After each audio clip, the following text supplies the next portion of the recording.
Hello there everyone and welcome back to my channel. My name is Waffles the Asian Yen Bear and OP-06 is about to drop here in Asia. So today we're going to go over everything you need to know before you go out and buy some packs or sign up for your local tournament. I'm going to go through each of the new leaders and every color so you're going to know what to expect. Let's begin. So the new set comes with 6 new leaders. You've got red purple Uda, green Hody Jones, green and black Perona, green and yellow Yamato, blue and purple Reiju Vinsmoke, and black Gecko Moria. Uda gets a lot of red film support this set, and it's clear that she's meant to combine with a few cards from the purple film starter deck, but what might not be clear from the get-go is she also seems to do well with some of the red KO based events like Fire Fist and Fire Fist. Her ability allows you to trash one film card from your hand when attacking to lower one of your opponent's character's power by 2,000. And then you get to add 1 Dawn to your field, rested. This means that she fulfills 2 roles. She can help you control the board and set things up for events like Fire Fist, but she's also helping you ramp quickly, so you can get your big guys out. This duality, and her being a film leader, sets her apart from other purple decks that focus on ramping. On the other hand, the mono green Hody Jones is looking to take control of your opponent's resources by resting their characters or even their Dawn. On his own, he seems kind of subpar, but the second part of his effect makes it so you don't add life cards to your hand through your own effects, which is going to mitigate a lot of the downsides to many of the new Fishman cards. He's pretty reliant on the other Fishmen being good, so we're going to come back to him when we go over the green cards. Perona is looking to be very strong. She allows you to rest an opponent's character with cost 4 or less, or give an opponent's character -1 cost during the turn, every turn. A lot of the Thriller Bark cards in the set aren't made for her, so I think you're going to see people using an interesting combination of black navy cards to reduce cost and some green cards that focus on resting the characters after. It's a bit hard to predict what her deck is going to look like, but if Sakazuki was any indication, leaders like her that give you the options to control the board can be very helpful. We'll see more cards like this later, but I do think we're going to see a shift away from blockers that are 4 costs or lower. Perona and other cards are really able to punish those, so they really won't be as useful this go around. Yamato is a yellow and green leader that has had a lot of hype behind him, and there's a good reason for that. He's got double attack inherently, and once per turn, if your opponent has 3 or less life, you can attach up to 2 rested Dawn to one of your characters. Out of the newest leaders, Yamato seems like he's gonna be the strongest. All you have to do is get 1 double attack versus monocolor leaders or 1 normal attack versus dual color leaders to be able to make the most of his effect. There's also a lot of yellow support for Yamato here, and given that yellow is already a very strong color, I think we're going to see a lot of Yamato dominance this meta. What I'm interested to see though is how many Wano green cards from the first set end up showing up in these Yamato decks. Wano cards were green for a while, but they never really had a strong enough leader to make the most of them. So I think we're going to see at least a few of those cards come back in style. Now, blue and purple Reiju's deck is very interesting. Her deck revolves around the purple Germa 6/6 cards swarming the field and then transforming like they do when they put on the raid suits. Her ability is pretty simple. When one of your Dawn is sent back to the Dawn deck, you get to draw a card. But the Germa cards almost all rely on Dawn minus skills and having less Dawn than your opponent. The cool thing about a lot of the Germa cards are they can get their transformed versions from your hand or the trash, so the decks that can KO them won't be too much of an issue. My main concern that I think might hold this deck back a little bit is it seems like it might not be quite fast enough to keep up with decks like Yamato, and won't really like their cards being sent back to the deck by leaders like Sakazuki. We'll have to see how it plays out, but I'd predict Reiju ends up as a road deck that doesn't lead the meta, but still puts up a decent fight. However, things are really not looking good for the mono black Gecko Moria. Gecko Moria's playstyle revolves around getting out 4 cost ores for cheap and other Thriller Bark characters that benefit from being KO'd. Then you sacrifice them so that ores can get attacks off and you get bonuses for them being KO'd. The biggest issue, however, is ores' cost. As I mentioned with Perona, 4 costs or lower are really going to get shit on in the set, and Gecko Moria's reliance on ores means it's really going to struggle against control decks like Sakazuki and Perona. I don't see Gecko Moria doing well, which is kind of a bit of a shame considering how much of the set is supposed to be based around Thriller Bark. So I think if you're looking to try one of the new leaders, Yamato and Perona seem to be the strongest. After that, Reiju is very cool but relies on a lot of the cards from the new set. Uda and Hody Jones seem like they'll be okay, but I really can't recommend Gecko Moria. Now getting into the colors, red is very much focused on providing film support for Uda, but we do have a little bit of Revolutionary Army and Straw Hat support. Tote Musica is a cool card that has activate main once per turn, rest and Uda, and this character gains 5k power for the turn. That puts Tote Musica at 11k power as a 5 cost character. It also doesn't require you to rest the Uda leader specifically, so you can rest red or purple Uda characters as well. This seems like it's going to be a really cool tech in Uda decks, and my guess is that we'll see some sort of presence in them, but it might not be a staple. We've also got Luffy, who is another film searcher and probably worth including for more consistency. Then there's Shiraya, which is a really interesting dude. He's got blocker, and when attacking or on block, his power becomes the same power as your opponent's leader until the start of your next turn. I like him, but ultimately it just means your opponent won't put Dawn on their leader until after they attack with their characters. However, it does make for an easy way to block their leader since you would only need a 1k counter. Probably run this at 4, but unfortunately he is an SR. Shanks is another SR, but he is very good in the Uda deck. He's 10 cost, 12k power, and on play, he KOs one of your opponent's characters with 10k power or less. If we recall Uda's ability, she reduces power of one character by 2k, so Shanks can KO any character in the game outside of the ones like Borsalino who are immune, and he is a must run if you're playing Uda. But given that he's a 10 drop, I think you're going to be safe with 2 or 3 copies at most. Douglas Bullet is basically just a 7k blocker for film leaders, which is pretty cool. I can see him being run in Uda for the stats. Bear King seems like a decent card for Uda as he can't be KO'd in battle if your opponent has a leader or a character with base power 6k or higher. Given that he also has 6k base power, I think we're going to see him being a type of Kudos for Uda and maybe other red decks. You've also got Raise Max, which is Bandai's answer to Gordon being so gosh darn expensive.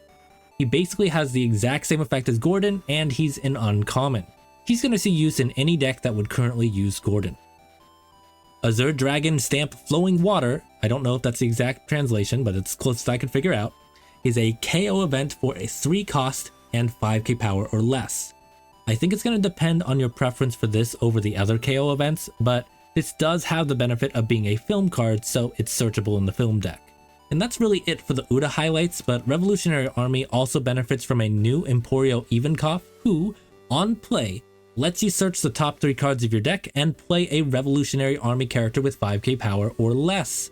It's nice that he doesn't take from Bello Betty's hand for this, and that might be the linchpin she needs to become an A-tier deck. They've also got a new Inazuma who has Banish if their power is 7k or more. Just another easy target for Bello Betty. Now when it comes to green cards, a large majority of the set is focused on providing Fishman support. It's possible that we'll see a resurgence of Arlong, but a lot of the Fishman cards have the effect of adding the top card of your life to your hand. So running Hody Jones will give you control over that effect. Some of the standout Fishmen are the new Arlong, who stops your opponent from being able to attack with their leader on the next turn. This adorable Hotchan, who isn't necessarily that good, but I love him anyways and I just wanted to show you the art. Hyozo, who rests up to one of your opponent's cards per turn and then gains 1000 power for the turn. He adds a card from your life to your hand and doesn't have a trigger for Arlong, unfortunately. Dosun, who can't be KO'd in battle if your leader is a new Fishman Pirate and gets 6k power for a 3-cost card. He also adds a card from your hand to your life. Daruma, who can attack twice if your leader is a new Fishman Pirate, and then he adds a card from your life to your hand. And of course the SR Hody Jones, who rests a total of 2 of your opponent's characters and or Dawn. Then adds a card to your hand, of course. Overall, I think this deck seems like it'll play a little bit like old Whitebeard with a dash of control. A lot of these characters have low cost and decent attack. My main concern with Hody Jones is if it's going to be a fast enough deck to take on Edward's legacy. Now green is also coming with a new 6-cost stage that rests all your opponent's characters. On its own, that would be a little bit expensive, but this card thankfully has a trigger that lets you play it for free. I think we're going to see quite a few green decks teching this, as it basically lets you skip the rest of the pseudo battle phase, to borrow a term from Yu-Gi-Oh! Now Perona and Yamato both actually have the same support card. Yep, it's Ryuma, the Zombie Wano Corpse. On play and on KO, you get to KO up to one of your opponent's rested characters with a cost of 4 or less. Obviously he works a little bit better in Perona and should find a solid spot in that deck, but I think it's kind of funny that he falls into both archetypes.